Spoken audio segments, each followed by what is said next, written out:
lo que hemos visto con nuestros ojos, lo que contemplamos y tocaron nuestras manos acerca de la palabra de vida, pues la vida se manifestó y nosotros la hemos visto y damos testimonio y os anunciamos la vida eterna que estaba con el Padre y que se nos manifestó. Lo que hemos visto y oído os lo anunciamos, para que también vosotros estéis en comunión con nosotros, y nosotros estamos en comunión con el Padre y con su Hijo Jesucristo. Os escribimos esto para que nuestro gozo sea completo. Palabra de Dios. Hacemos, Jesús, nuestro acto de fe en tu presencia adorable aquí en medio de nosotros. Con mucha alegría te saludamos de nuevo, Señor. Te reiteramos nuestra gratitud por todo tu amor y especialmente porque nos concedes la gracia de experimentar tu amor. Haz, Señor, que nosotros, como Juan tu discípulo, podamos hablar con entusiasmo de lo que hemos visto y oído, de lo que hemos tocado, de lo que hemos palpado, que podamos hablar de la experiencia de tu amor. Y no nos limitemos, Señor, a dar ideas acerca de tu amor. Pido, Señor, que nos unjas a todos con tu Santo Espíritu en esta mañana también. Que lo derrames en nuestros corazones. Pasa, Señor, a través de mis palabras. Habla tú, Señor. Queremos escucharte únicamente a ti, Señor. Imploramos, Jesús, la protección maternal de María, tu Madre y nuestra Madre. Que ella ore por nosotros también ahora, Señor. Que ore a lo largo de este día, de estos días, de toda nuestra vida. Por todo lo que vas a regalarnos también hoy. Muchas gracias, Señor. Bendito seas, Señor. Alabanzas para ti, Señor. Gloria a ti, Señor.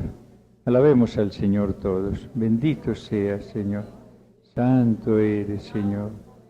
Tuyo es el reino, tuyo el amor, tuyo el poder y la gloria. Bendito seas, Señor. Te damos gracias por todo tu amor, Señor. Derrama tu amor en nosotros en este día, Señor. Gracias, Señor. Bendito seas, Señor. Gracias, Señor. Volvamos a la afirmación que nos sirve de reflexión en estos días. Estamos enfermos espiritualmente, interiormente, porque nos falta amor. Amor a Dios, amor a nosotros mismos, amor a los demás, amor de los demás, y porque nos falta amor a la creación entera. La gracia mayor que podemos recibir a lo largo de nuestras vidas es saber que Dios nos ama, creer en el amor que Él nos tiene, abrirnos libre y generosamente al amor de Dios y experimentar de una manera progresiva la realidad del amor de Dios. Jamás llegaremos nosotros a comprender hasta dónde quiere amarnos Dios. Nuestros criterios son muy pobres, nuestros conceptos muy limitados. y el fracaso que hemos experimentado en nuestras vidas, en nuestras propias personas, en las actuaciones de los demás,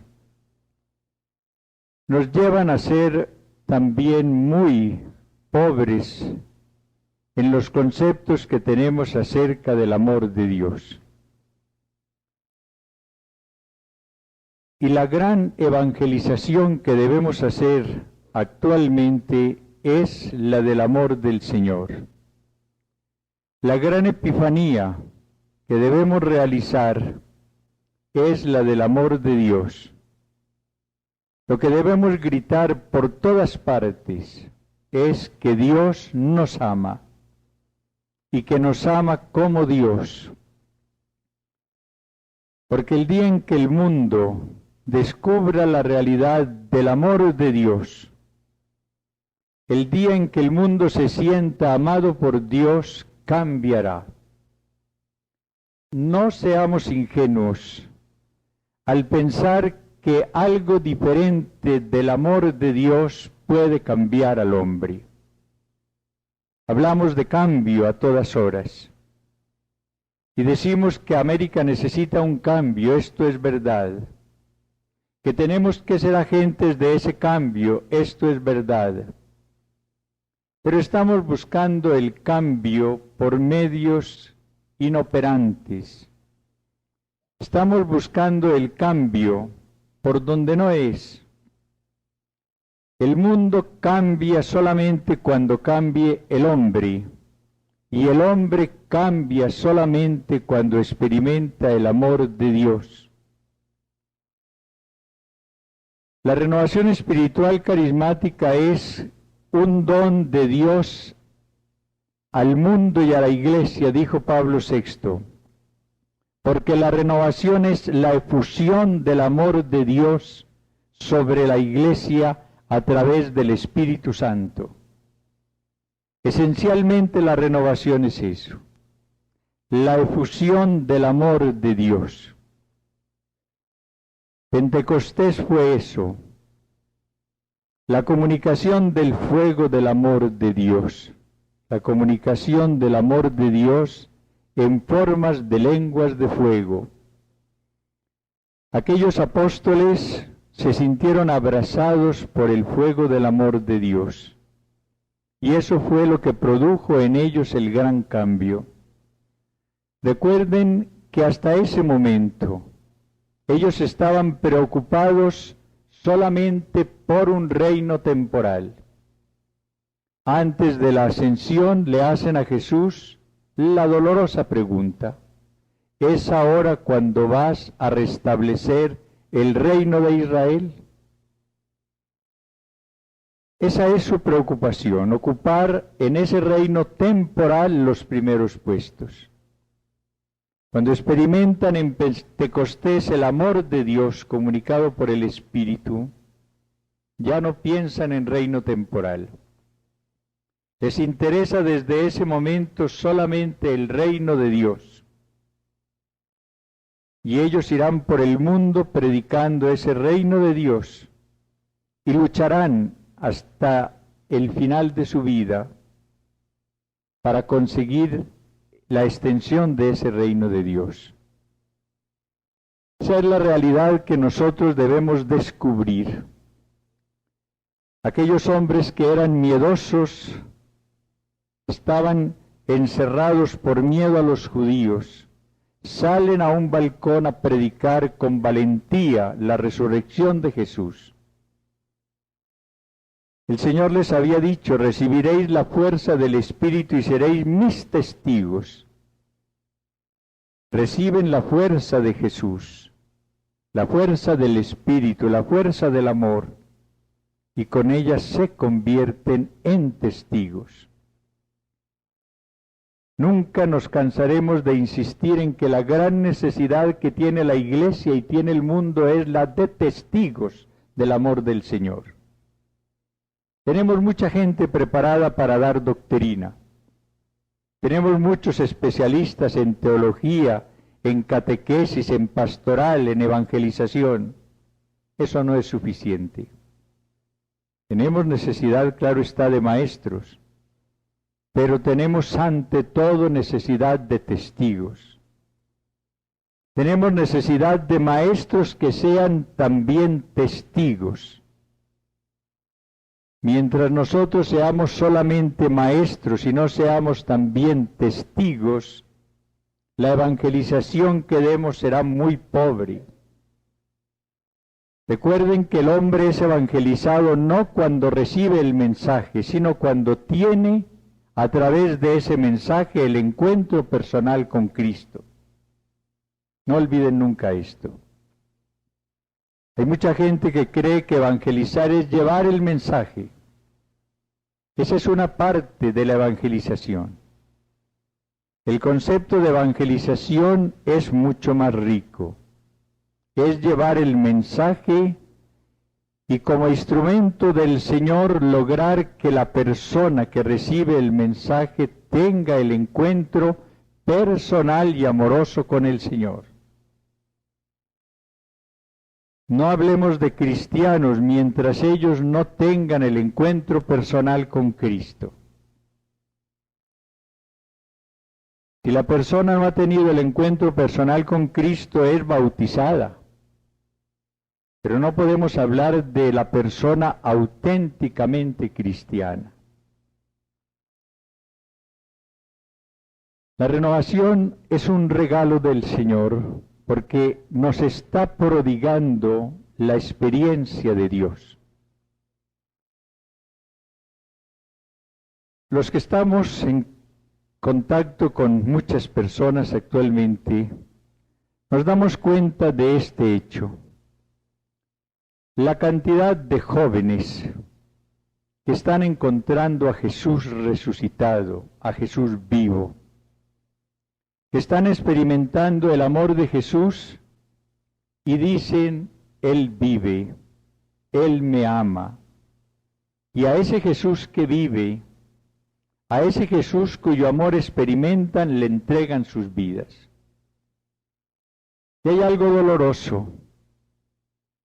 Como muchas veces son los seglares los que están disfrutando mejor de estas riquezas del amor de Dios, mientras muchas almas consagradas o no creen en esto, o no disfrutan esta realidad, por lo que decíamos ayer, porque no creen que sea para ellas, porque no quiebran los ídolos que tengan, porque no abren de par en par el corazón al Señor para que entre con todo su amor.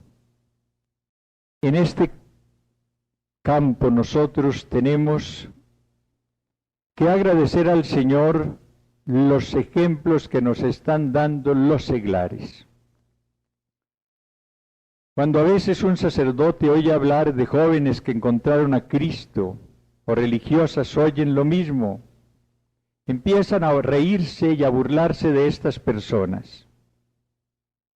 Son unos exaltados, son unos histéricos, son esto y aquello. Niegan la realidad y se burlan de ella. ¿Por qué? Porque ellos no la disfrutan, no la viven. Y creen entonces que los demás que han recibido menos puedan estar en cuestión de amor al Señor mejor que ellos. Esto es lo doloroso. Pero nosotros debemos en esta mañana sentirnos muy felices, porque el Señor nos ama, porque el Señor quiere manifestarnos su amor, porque el Señor quiere hacernos experimentar su amor. El Señor quiere que nosotros oigamos, veamos y palpemos. Esos son los términos que empleó San Juan en la carta primera, en el comienzo de esa carta primera que leímos ahora. Lo que hemos oído, lo que hemos visto, lo que contemplamos y tocaron nuestras manos. Juan es un hombre que habla con verdadero entusiasmo del amor de Dios. y nos hace la gran invitación: amemos a Dios porque Dios nos amó primero. ¿Por qué? Porque fue el hombre que oyó al Bautista hablar de Jesús. Fue el hombre que vio con sus propios ojos a Jesús. Fue el hombre que contempló la maravilla del amor de Jesús y que palpó, porque se reclinó sobre su pecho, el amor de Jesús. Por eso es el gran testigo del amor de Jesús. Cuando un sacerdote, cuando una religiosa, tengamos que decir: solamente hemos oído hablar de Jesús, solamente hemos visto a Jesús, pero no podamos decir lo hemos contemplado y lo hemos tocado, que quiere decir hemos tenido la experiencia del amor de Jesús, no podemos ser testigos de ese amor de Jesús. El programa del Señor es muy amplio. Quiere que escuchemos mucho acerca de Él y a lo largo de toda nuestra vida. Quiere que veamos mucho su rostro, sus actitudes, su proceder, su conducta, y que veamos esto a la luz del Evangelio, donde todo esto aparece. Pero quiere algo más, que nosotros lo contemplemos. Y vuelvo a repetir la definición de contemplación que di ayer, la de San Gregorio. Contemplativos son los que experimentan el peso del amor de Dios. Y Él quiere que nosotros lo toquemos, que tengamos una invasión tan grande de su amor, que podamos decir: me ha tocado el amor. El amor ha penetrado en toda mi persona, no solamente en mi espíritu, en toda mi persona. He experimentado la invasión del amor de Dios. Es entonces cuando nosotros podemos convertirnos en testigos de ese amor de Dios. Y es entonces cuando nosotros conseguiremos la sanación primera de las heridas que hay en nosotros y que son las causadas por la ausencia del amor de Dios, las que han causado nuestros pecados, que todos van contra el amor. Nunca piensen en una persona auténticamente feliz si no posee el amor de Dios en ella. Cuando ustedes leen las bienaventuranzas en el Sermón de la Montaña, encuentran cómo son felices, según el Señor, los que según el mundo son unos desgraciados. El mundo llama felices a los ricos, el Señor llama felices a los pobres. El mundo llama felices a los poderosos, el Señor llama felices a los mansos.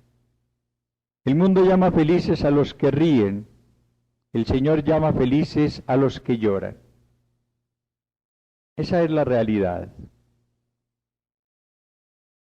Es que el hombre solamente es feliz, bienaventurado, cuando posee al Señor, cuando disfruta del amor del Señor.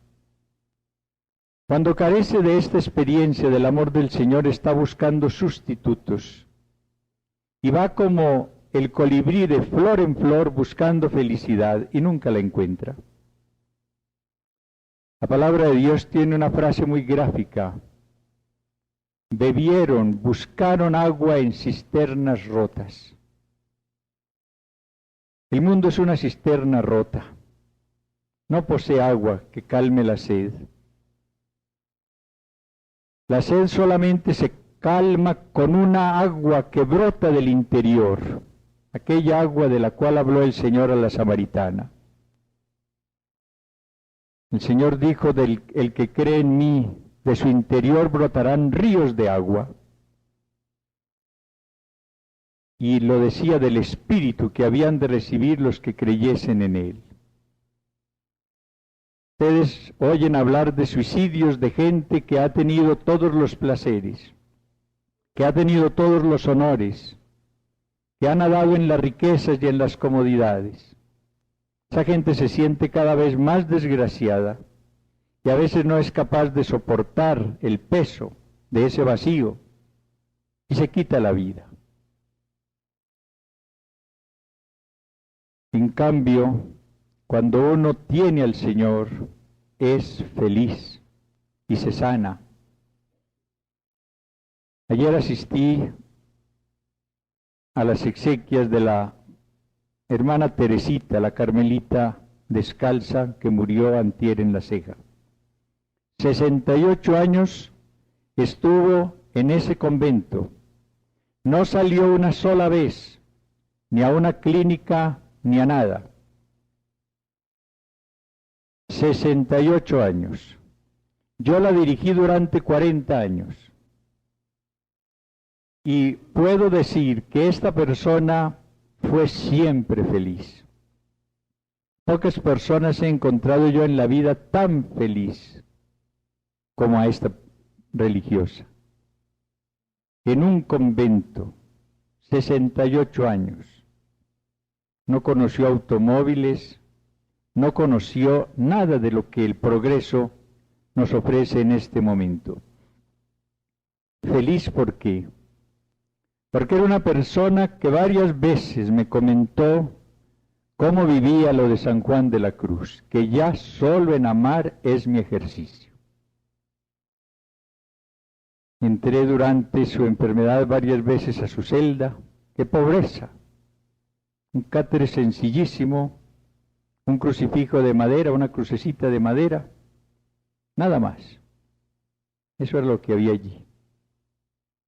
No tenía un radio, no tenía un televisor, no tenía un adorno, nada. Feliz. A nadie he visto yo desear tanto la muerte como a ella, pero hacía varios años. Pero no porque estuviese cansada. La muerte para encontrarse, decía ella, con el amado. Esa era su vida. Anhelar el encuentro con el amado. Fuera de ese convento, cuánta gente con todo lo que queramos, millones y millones, comodidades y comodidades. Gente triste, vive bebiendo, buscando compensación en la marihuana, en la droga, en la lujuria. Nada sacia, son cisternas rotas. Solamente el Señor hace feliz a una persona. Y la mayor equivocación que nosotros podemos cometer es poner nuestra vida al servicio de ídolos. Creer que ellos pueden hacernos felices, ir al árbol de la ciencia en lugar de buscar el árbol de la vida. Dejar a un lado el amor de Dios, porque inclusive creemos que esto no es para nosotros. Hay algo muy doloroso. A más de una persona consagrada le he escuchado en esta época que hablar de amor de Dios es algo alienante, que con eso no vamos sino a perjudicar a América Latina, que nosotros hemos sido creados y existimos como consagrados para una liberación temporal. Ese es el lenguaje que se oye en muchas partes. Se emplea un lenguaje marxista. Para el marxismo todo lo religioso es alienante. Y para estas personas desorientadas la misma contemplación es una alienación. Y dicen, ¿qué cuento de contemplación, acción? Miren, si hay alguien que sea después activo es el contemplativo. El lema de Santo Domingo, lo saben sobre todo las dominicas que hay aquí, era contemplar y llevar a los demás lo contemplado. Los apóstoles no se quedaron en el cenáculo. Ellos recibieron la invasión del amor del Espíritu y sintieron la necesidad de salir al balcón para comunicar esos tesoros. Ellos dedicaban su tiempo primero a la oración y después a la predicación de la palabra. La persona que encuentra este tesoro va a comunicarlo después a los demás. Fíjense ustedes en hechos como estos del Evangelio. María recibe al Verbo en su seno purísimo y no se queda en Nazaret disfrutando ella sola de este tesoro. Va a la montaña con prontitud, nos dice el Evangelio. Va a compartir lo que ha recibido con Isabel. Ella no puede guardar para ella sola este tesoro. La samaritana tiene la experiencia del amor de Jesús y no va a su casa a saborear esto ella sola. Deja el cántaro y corre, todos corren, María, la samaritana, las mujeres el día de la resurrección, todos corren, para ir a decir, he encontrado al que me ha dicho lo que hay en mí, vengan, conózcanlo. La gran pastoral que hacen los contemplativos, los que han encontrado el tesoro de Jesús, corren a comunicarlo. María Magdalena lo encuentra en la mañana de la resurrección, no se queda con él. El mismo Jesús le dice, vete, dile a mis discípulos que he resucitado, que voy a precederlos en su camino a Galilea. Y ella corre a anunciar la resurrección de Jesús. Los discípulos de Emaús, cuando lo encuentran en la posada, no siguen hacia sus casas. Desandan el camino, vuelven a Jerusalén para dar la buena nueva. Lo hemos visto, hemos recorrido el camino con él, ha partido el pan, vive. La contemplación no aliena, la contemplación nos da la gran realización personal, nos sana y nos convierte en testigos y en heraldos del reino. ¿Por qué se ha hablado tan poco del Señor en esta época? Digámoslo con sinceridad. Se ha hablado tanto de psicología, de sociología, de testes, de lo que se quiera, y tampoco del Señor, porque hemos tenido muy poca experiencia del Señor. Porque la oración entró en crisis, porque se la dejó como algo que ya no tenía importancia. Lo importante era estudiar, lo importante era trabajar, pero el Señor quedaba a un lado. Ahora, cuando muchas personas están encontrando a Cristo, están experimentando el amor de Dios, están yendo por calles y por plazas a hablar con entusiasmo de ese Dios. Ahora en diciembre estuve 2 días en París, después de haber visitado al Santo Padre. Fui a París no para pasear, sino para conocer más de cerca el grupo Emmanuel, que es el grupo de la renovación espiritual más fuerte que hay en Francia. Está integrado por más de 4.000 personas que pertenecen a distintos grupos de oración. Y yo quería ver sobre todo uno de los apostolados que ellos hacen, admirable. Fui con ellos a la 1 de la tarde. Ellos salen de sus lugares de trabajo, de sus casas, y se reúnen en los Campos Elíseos, en lo más poblado de París. Allí se colocan en una acera, ponen una imagen de la Santísima Virgen y de la Santa Faz, para que los caminantes se den cuenta de que ellos son católicos y no testigos de Jehová o miembros del Ejército de Salvación, etc.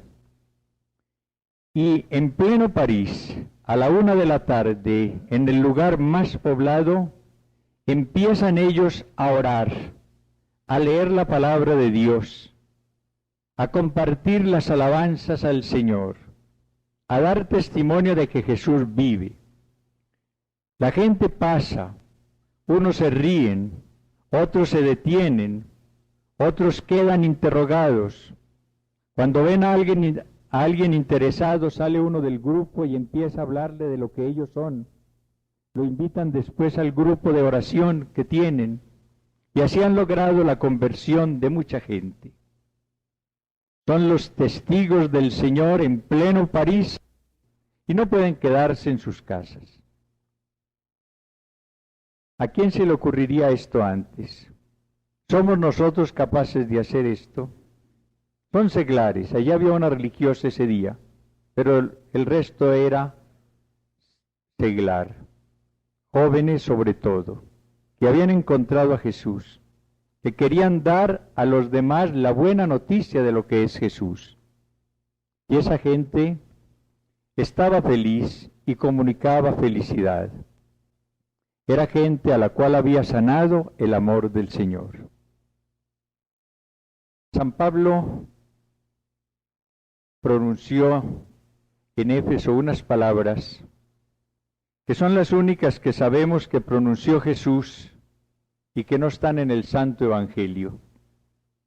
Y esas palabras son: hay más alegría en dar que en recibir. Esas palabras las dijo Jesús y las dijo por experiencia. Porque nadie había dado y nadie se había dado como Jesús. Y él sabía hasta dónde llega la alegría del que da y del que se da.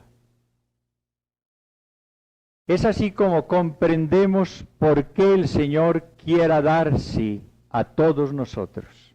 Fíjense bien. Es porque Él encuentra su felicidad precisamente en darse, en multiplicar sus dones, en comunicar su amor.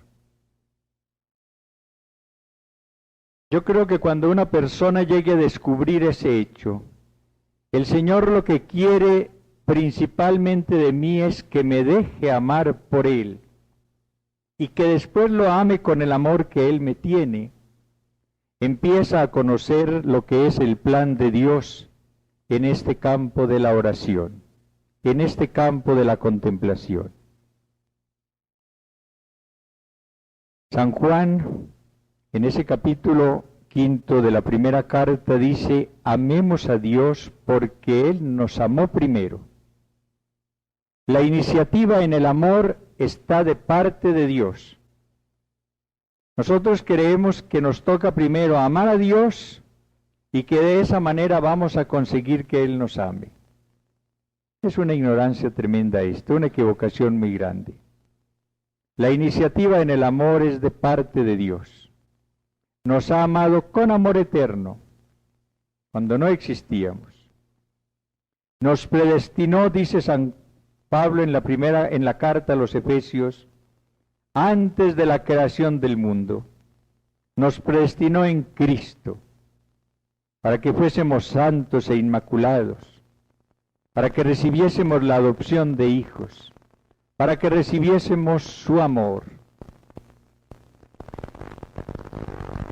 Y en cada momento, la iniciativa del amor está en el Señor. En todo momento de contemplación, nosotros somos amados primero por el Señor y luego lo amamos con el amor que el Espíritu prende en nuestros corazones. Claro que Él quiere también ser amado porque tiene un diálogo amoroso con nosotros, un intercambio amoroso. Es una unión amorosa de esposo con esposa. Y allí tiene que haber amor recíproco. Pero el amor primero viene de parte del Señor. Somos antes que todo amados por Él. Y luego con ese mismo amor que Él deposita, que Él nos da, con ese lo amamos. Yo leí en un diario el otro día esta descripción de lo que es este encuentro amoroso con el Señor, que quiero leerlo para que tengan una especie de idea de lo que se trata. El Señor le dice a la persona: el regalo que te pido es que me permitas amarte, que pongas tu nada a disposición de mi amor, que experimentes la total pobreza de no ser tuyo, sino mío, de no tener otra actitud que dejarte poseer amorosamente por mí. Continúa el escrito: lo hago con su gracia. Ahora comprendo con su luz que en esta unión amorosa con el Señor se progresa en la medida en que se experimenta la total pobreza personal y sólo queda la apertura y disponibilidad totales para que el amado pueda poseer y darse amorosamente como quiera Él, que es el Señor. Es la entrega libre y total de la nada al todo, para que pueda amar como Él quiera. Es así como lo hago feliz, y Él en su bondad me llena también de felicidad. Antes creía que el Señor me pedía amor, ahora comprendo que lo que me pide es que reciba su amor, que lo reciba Él, que es el amor, que me entregue sin limitación alguna a su amor, y claro está que lo ame con el amor que su Espíritu enciende en mi ser, abrazado por el amor que es mi Señor. Ahora entiendo mejor sus palabras: hay más alegría en dar que en recibir. El Señor goza dándose. Él no se limita a dar amor. Él se da amorosamente. Su gloria y su gozo están en amar la miseria que se abre a su amor y que se deja poseer por Él. Esta es la realidad que ojalá nosotros, con la luz del Señor, descubramos. Y esta es la manera de encontrar a fondo la sanación interior. Todo lo que hay de enfermedad en nuestro corazón, resentimiento, miedo, ansiedad, angustia, es falta de amor, es herida de desamor, o propio o ajeno. Y todo esto tiene una sola droga, un solo remedio: el amor del Señor. Y el amor que Él nos dé, lo veremos después, para amarnos, para amar a los demás y para amar a toda la creación. El cielo va a ser asombroso para nosotros. ¿Y asombroso por qué? Porque lo que vamos a descubrir ante todo y siempre es el infinito amor del Señor, la realidad de que Él es amor, lo que quiso amarnos y cómo no nos dejamos amar por Él. Claro que ya no vamos a sentir angustia ya, porque su amor nos va a sanar de todo. No habrá llanto, dice el Apocalipsis. Él enjuga las lágrimas de los escogidos. Cuando tengamos la plena invasión de su amor en el cielo, va a desaparecer toda angustia, toda preocupación. Seremos sanos totalmente, porque lo veremos como es, en su luz veremos la luz, y porque experimentaremos lo que Él es, el amor infinito.